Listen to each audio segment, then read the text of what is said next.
ఆయన ఏమంటున్నారు? వశిష్ఠ గోత్రము, అమ్మవారికి గౌతమస గోత్రం అని చెప్పారు. ఏమండి ఇప్పుడు మనకి ఒక విషయం తెలియాలి, ఆరోగ్యం అని అంటే డాక్టర్ గారి దగ్గరికి వెళ్తామా, ఇంకెవరి దగ్గరికి వెళ్తాం? జడ్జి గారి దగ్గరికి వెళ్ళాం కదా. ఎవరి ప్రొఫెషన్లో వాళ్ళు గొప్ప. అదేవిధంగా ఇప్పుడు ఈ ఈ ఆగమానికి వచ్చేసరికి పండితులుగా ఆయన ప్రొఫెసర్గా ఉన్నారు.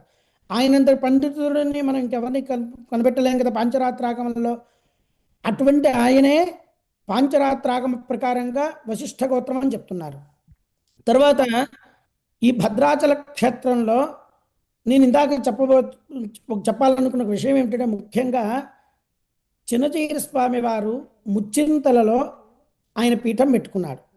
ఆ పీఠంలో స్వామివారి యొక్క కళ్యాణం చేస్తూ, ఆ కళ్యాణంలో కూడా ఆయన ఫస్ట్ వశిష్ఠ గోత్రం అని చెప్పి, తర్వాత అక్కడ ఉన్నటువంటి అర్చక స్వామి వారిని గైడ్ చేశారు. ఏమని? ఇప్పుడు వశిష్ఠ గోత్రం చెప్పేశారు కదా, ఇక మీదట ఒకసారి మళ్ళా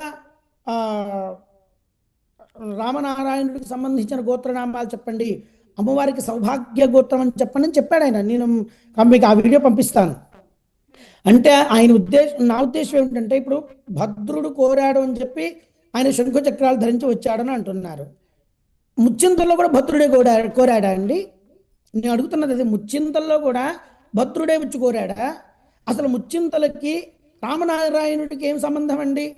నేను క్వశ్చన్ చేస్తున్నది ఏమిటంటే, ఏమన్నా ఈ మీడియా లేనటువంటి సమయంలో కావచ్చు, లేకపోతే అంతకుముందు కావచ్చు, ఈ చిన్నజైర స్వామి భద్రాచలంలో ఉన్నటువంటి విగ్రహాలు ఏమైనా దొంగలించి అవి తీసుకొచ్చి ముచ్చింతల్లో పెట్టుకుని ఆయన కూడా రామనారాయణుడు అంటున్నాడా? ఎందుకనంటే రామనారాయణుడు అనేటువంటి వాళ్ళు ఇక్కడ చెప్తున్నారు, ముచ్చింతలకు ఏం సంబంధం? ముచ్చింతల్లో కూడా రామనారాయణుడేనా? ముచ్చింతలు రాముడు కాదా? అంటే దీని వెనకాల ఉన్నటువంటి కుట్ర ఏమిటంటే, ఆ రాముడి యొక్క ఐడెంటిటీని తీసేయాలని వీళ్ళ ప్రయత్నం చేస్తున్నారండి. వీళ్ళకి రాముడు అంటే ఇష్టం లేదండి. వీళ్ళకి రాముడు అంటే ఏమాత్రము ఇష్టం లేనటువంటి వ్యక్తి. మనకు రామరాజ్యం అన్న, రాముడి యొక్క తత్వం అన్న, రాముడి యొక్క గొప్పతనం అన్న వీళ్ళకి ఇష్టం లేనటువంటి వ్యక్తి అండి వీళ్ళకి సర్వత్రా నారాయణుడే. ఏమండి, దశావతారాలలో కూడా రాముడు ఒక అవతారం. ఆ మహావిష్ణువు యొక్క అవతారాలలో భాగమే ఈ శ్రీరాముడే. దాన్ని ఎవ్వరూ కాదనరు. నిజంగా వివాహాలలో ఏం చెప్తారు తెలుసా అండి? స్వామివారి యొక్క కళ్యాణం చేస్తూ ఎవరన్నా జనరల్ మానవులు కావచ్చు, ఎవరైనా కళ్యాణం చేస్తూ మహావిష్ణు స్వరూపాయ కన్యార్థినే వరాయ అని అంటారు.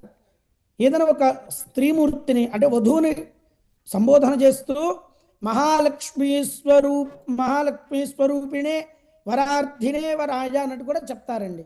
అంటే ప్రతి వరుడు ప్రతి వధువు ఇద్దరు కూడా సాక్షాత్తు లక్ష్మీనారాయణ స్వరూపం అని చెప్పి మనకు వేదాలు చెప్తున్నాయి.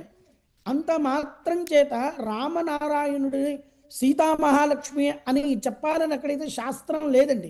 ఒకవేళ మీరు అంటే శ్రీరామచంద్రమూర్తిని కూడా శ్రీరామచంద్రమూర్తి సాక్షాత్తు మహావిష్ణు స్వరూపాయ వరాయ అనడంలో తప్పు లేదండి. సీతానాం సాక్షాత్ మహాలక్ష్మి స్వరూపిణి ఇమాం కన్యాం అనడంలో కూడా ఎటువంటి తప్పు లేదండి. రామనారాయణుడు అని సీతామహాలక్ష్మి అని ఆ సంబోధనలలోనే తప్పు ఉన్నదండి. వీళ్ళకి పాంచరాత్రాగమంలో అటువంటి విషయమే లేదండి. వీళ్ళు పాంచరాత్రాగమము అనేటువంటి ఒక నెపం పెట్టుకుని, ఒక మాస్క్ వేసుకొని, వీళ్ళ సొంత ఎజెండా అనేటువంటి దాంట్లో జోడించి వీళ్ళు ఒక అభూత కల్పనలు చేసి జనాలందరినీ కూడా ఇలా మసిబుజ్జ మారేడుకాయ చేసినట్టుగా చేస్తున్నారండి. దీనివల్ల అనర్థాలు ఏంటో తెలుసా అండి? దీని యొక్క అనర్థాలు ఏమిటంటే, అక్కడ జరుగుతున్నటువంటిది శ్రీరామచంద్రమూర్తి కళ్యాణం కాదు. అక్కడ జరుగుతున్నటువంటిది మహావిష్ణువు యొక్క కళ్యాణం. దీని వెనకాల ప్రభుత్వం కూడా సమాధానం చెప్పవలసిన అవసరం ఉన్నది. ఎందుకని? వీళ్ళు భక్తుల దగ్గర నుంచి స్పాన్సర్షిప్లు ఏ పేరుతో తీసుకుంటున్నారు? వీరు రామనారాయణుడని పేరుతో తీసుకుంటున్నారా? శ్రీరాముడని పేరుతో తీసుకుంటున్నారా? భక్తులు ఇచ్చేటువంటి డబ్బులు రామనారాయణుడికి ఇస్తున్నారా, శ్రీరాముడికి ఇస్తున్నారా? అంటే వీళ్ళ డబ్బులు శ్రీరామచంద్రమూర్తికి చెందుతున్నదా, రామనారాయణుడికి చెందుతుందా? దీంట్లో ప్రభుత్వం కూడా ఇన్వాల్వ్ అయింది. ప్రభుత్వం కూడా జనాలకు మాయ మాటలు చెప్పి భక్తులకు డబ్బులు దొంగలిస్తుందండి.